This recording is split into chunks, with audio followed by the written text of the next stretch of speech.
Paano magkabit ng ating headset ng bike? Hindi ko na sa inyo mapapakita yung pinakang bearing ng ating headset. So nakakabit na siya dito. So mas fast forward nyo mapapanood or matututunan kung paano magkabit ng headset ng bike. So yan, kung makikita nyo, ito yung isang bearing niya. So seal bearing na nga pala ito. Tapos dito sa baba meron din. So parehas lang din yan, seal bearing na din yan. At na ito yung mga kasama niya. So yan, simulan na natin kung paano ikabit ang headset ng bike. So ito nga palang headset ng ating bike, ang tatak is Ragusa. Yan. So yan, panoorin nyo lang ang aking gagawin. So first, itong nadito, so itong ganitong makikita nyo, ilalagay nyo to is dito sa may ibabaw.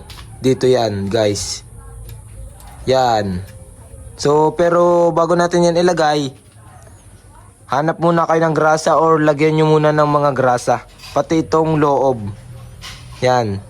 Tips sa inyo para hindi laging natunog or nalagotok ang inyong headset. So yan, lagyan na natin ng grasa. Yan, lagyan nyo lang siya paikot.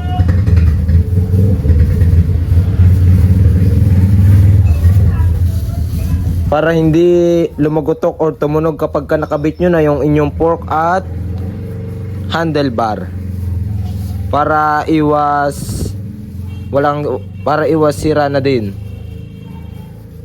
Tapos sa ilalim ganun lang din, lagyan nyo lang din ng grasa.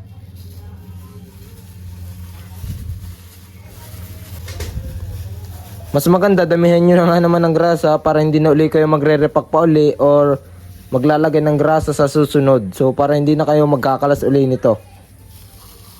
So yan, tapos na natin lagyan ng grasa. Yan, kita nyo, madilaw-dilaw siya dito. Tapos dito rin sa baba meron din yan. So simulan natin ikabit yung mga ibang parts ng headset ng bike. Kung makikita nyo yan, yung parang bilog na yan, so kasama to do sa package ng inyong seal bearing. So paano nga ba siya dito ilagay? So patong nyo lang siya dito. Yan. Dapat is ito'y pantay. Kapag hindi naman ganyang napasok, so gamitan nyo siya ng pampukpok. Or i-press nyo lang ng kamay. So kaya naman to ng kamay. So ayan, nakakabit na. So dapat ganito siya naikot. Oh. So ayan, ito naman ang ating next na ilalagay. So itong goma na to. So kung makikita nyo, itong medyo makapal dito, tas ito'y pantay lang, itong kabilang side. So yung kabilang side na pantay lang, yun yung nakataob. Tas itong medyo oblong or medyo nakaangat, so yan yung nasa may taas. So ayan, lagay na natin. Patong nyo lang yan dyan. Then, ito na ang susunod. Yan, ito ang may tatak na Ragusa, tas 44mm ang size niya. Yan, so kabit na natin. So wala pa kasi tayong fork, kaya hindi ko mapapakita sa inyo yung ano. Pero ganito yung pinakang resulta niya kapag nakabit nyo na yung inyong seal bearing. Yan.